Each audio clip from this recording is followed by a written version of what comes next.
Well, it's been almost 4 months since the bodies of billionaire couple Barry and Honey Sherman were found in their Toronto home. Their murders shook the worlds of business, politics, and philanthropy, with the couple's legacy of generosity wildly honored.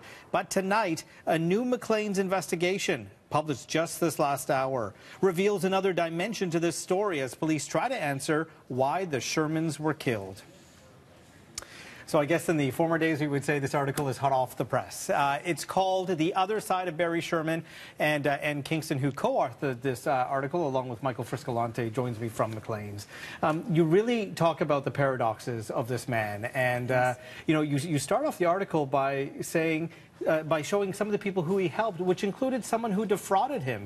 He paid his bail. Yes, Barry Sherman was a very complex man, and I think the public, face we have now is only part of the picture. And yes, the story does begin with the kind of an amazing saga, decades old, where Barry Sherman bailed out somebody from an Oregon prison, a Toronto stockbroker, who had defrauded him in order for him to somehow recoup the money that had been lost. Very complicated, but a glimpse into the fact that he crossed paths with a lot of different people. So he amassed a long list of enemies over his 50-year career, you wrote.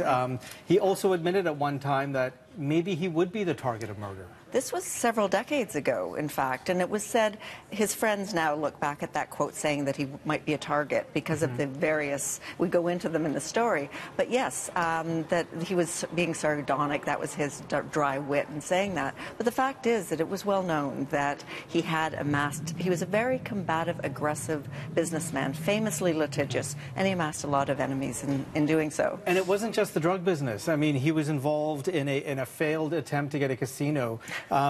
Therapeutic pads for horseshoes, yes. A bankrupt jewelry company, a yacht named the Great Gatsby. Like, there was a long list. That didn't exist, in fact. Right.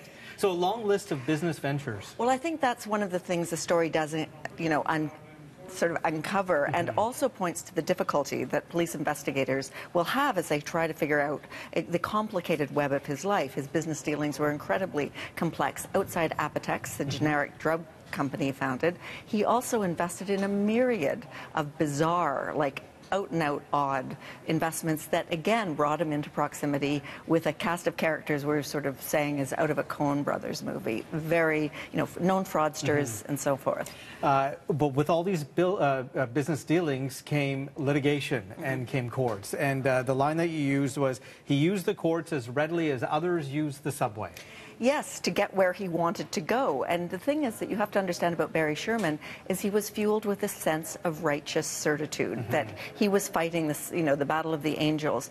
But at the same time, he was the country's most active litigant. He fought everybody. He fought government. In fact, at his funeral, where government officials were paying tribute, he was suing, in the sense his company was engaged in battle on a number of levels against various governments. We saw through all the visuals at the scene of the crime, his house, that it was for sale. Yes. We now know, which you've revealed, that Honey actually had a plot of land that they were going to build on, and a massive mega mansion. Well, the story is very interested in the Shermans as a couple, not simply Barry Sherman. And yes, Honey Sherman was a kind of a very beloved figure in Canadian philanthropy, and the Shermans were known for their generosity, but also for their relatively frugal lifestyle. They were billionaires.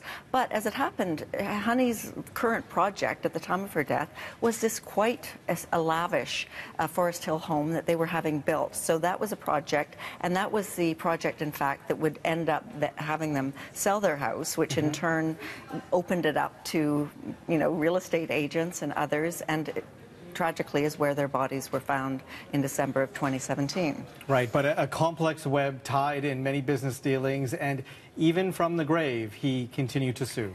Yes, in fact, that's one of the last points we made. And again, that was in a very high profile, another set of battles with the cousins who questioned the very origin story of Apotex. So all in all, just a massive, complex, bizarre web of circumstances. And the way he lived his life is going to make it very difficult to figure out who killed him. Well, I look forward to the next article, because I'm sure there's still a lot to go through. There certainly is. Right, okay. And thank you for joining us. And this article is available right now at macleans.ca.